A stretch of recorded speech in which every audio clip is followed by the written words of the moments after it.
This video is sponsored by Sweet Life CBD.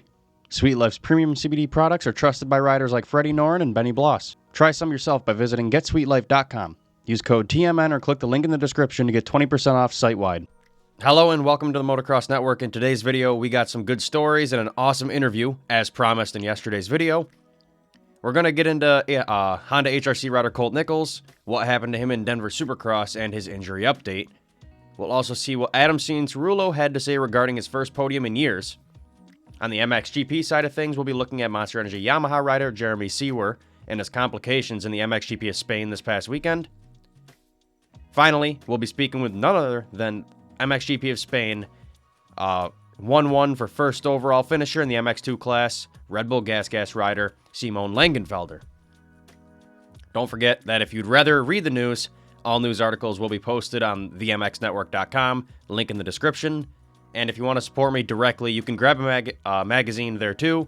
Thanks so much for the support on those magazines, guys. We're down to only a few left before I sell out on our last issue.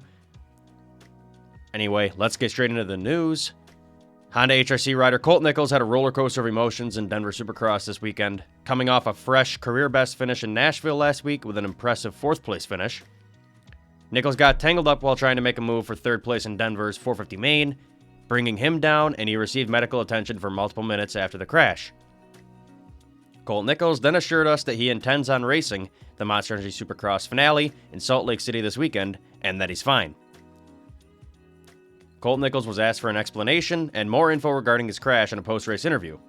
Nichols responded, quote, "Denver was going pretty good until it wasn't. I made really good progress all day. I've been feeling more like myself on the bike the past 2 weeks. I just got tangled with another rider going for 3rd place. It was a weird racing incident. I felt like I had a good shot of getting on the podium tonight, but I've just got to keep pushing. I'm a little banged up, but excited to go racing next weekend."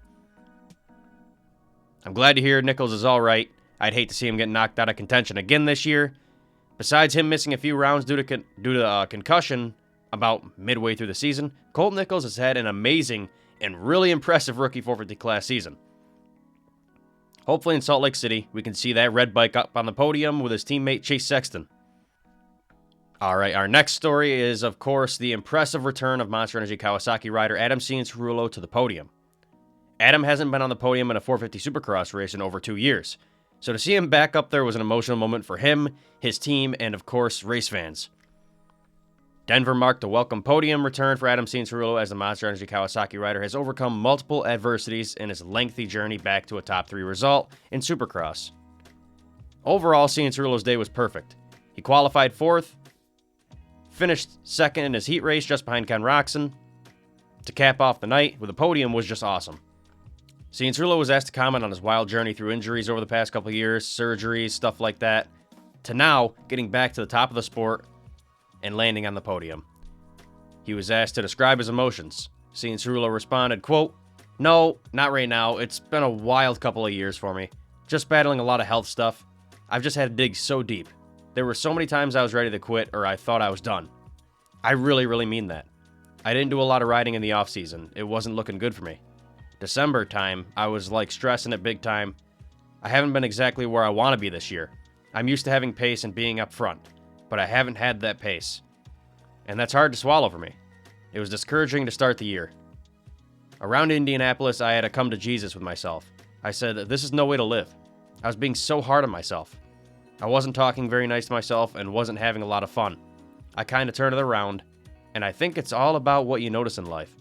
I started noticing the positive things and being grateful for what I had, and it kind of made my work during the week a little bit better, and I was able to get some momentum going. Obviously, with Eli going out tonight, echoing what Chase said, you never want to see that. I know it's the end of the season and there's a lot of guys hurt, but I don't care, man. Obviously, I want everyone to be healthy, but for me to be back here is a big testament to everybody around me, and yeah, I'm stubborn. Only 1 round remains in the season before we move on to summer's Lucas Oil Pro Motocross Series. Hopefully this newfound confidence and speed by Cianciarulo can be brought over to motocross as well in the coming weeks. It's truly awesome to see Adam back in the top pack. You can see the emotion and passion he rides with each weekend. Hopefully there's more to come from AC9. On to the MXGP series, we're going to get into Jeremy Seewer's sickness he had in Spain this weekend, but before I get to that, I have the honor to speak with none other than MXGP of Spain MX2 Class 2023 race winner Simon Längenfelder. Let's call him up. Hey Simon, how you been, brother? It's been over a year since you won your first MX2 overall in Great Britain. How did it feel to win this weekend with 1-1 in Spain?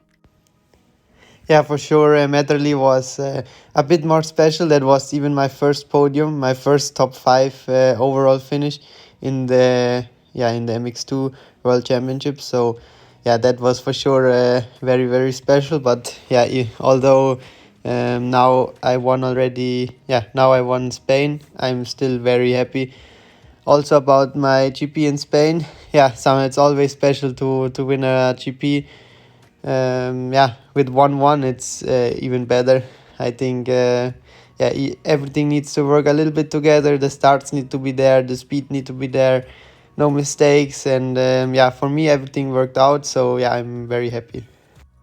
2023 started off a little rough for you, having a few rounds with a lot of potential, just not consistent. In Sardinia, you went 3-8, I believe. In Trentino, 9-1.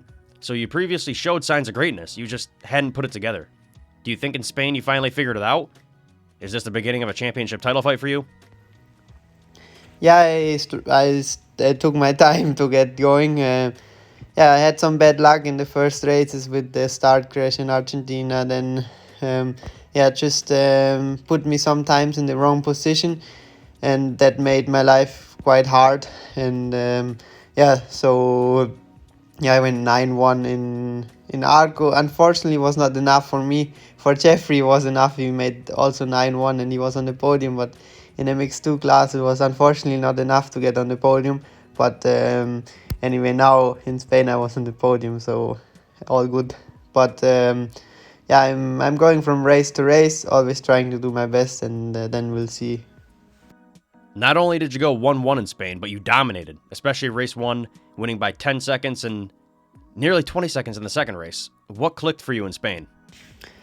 Already last year, I enjoyed quite much racing there, because it's a track very difficult with many deep ruts where you sometimes need to ride like enduro style. Because if you lean the bike into the corner, the foot pegs just gonna dig in the ground and make you slower. But overall I really enjoyed the track, and sometimes it's also a little bit of luck, I think, and then everything's working together and everything's fine. Now that you have some confidence under your belt, what's your goal for the rest of the season? Does the Red Bull Gas team have a goal for you? We're always trying to be in the front, but that's not always possible. Sometimes you have bad days, sometimes you just have bad luck, but always trying to do the best possible for me. Always trying to do good starts, to put myself into good positions already out from the front of the race, to learn the tracks, to be fast for sure, and also to learn how to pass good, to do that stuff. That's very important. And you improve so much in the racing.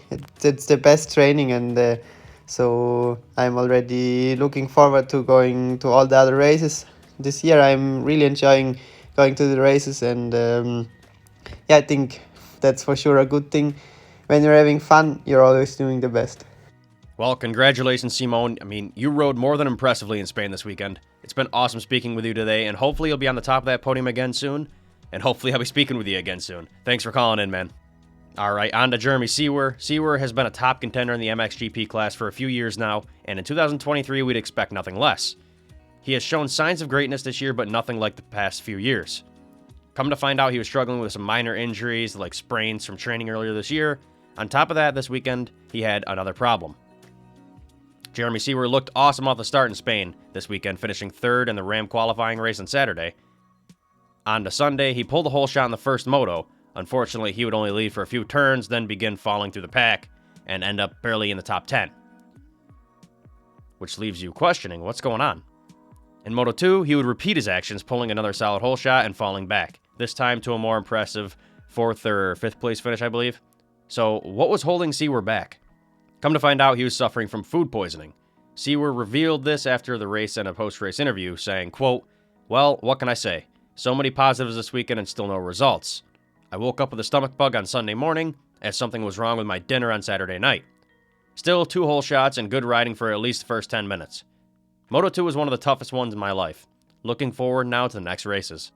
Well, that's certainly a justifiable reason to fade throughout a race. Hopefully Seewer takes the positives from this race though. I mean, he secured some solid starts and wasn't afraid to push the title contenders around, so those are some positives to take away. Good luck, Jeremy Seewer, the rest of the year. Well, that's all I have for news updates today. If you guys enjoy the new format and implementation of interviews, let me know in the comments. If you like what we're doing here, drop a follow on Spotify or subscribe to us on YouTube. Don't forget to buy a magazine on the mxnetwork.com, link in the description if you want to help me out directly. We're almost sold out, so go grab them.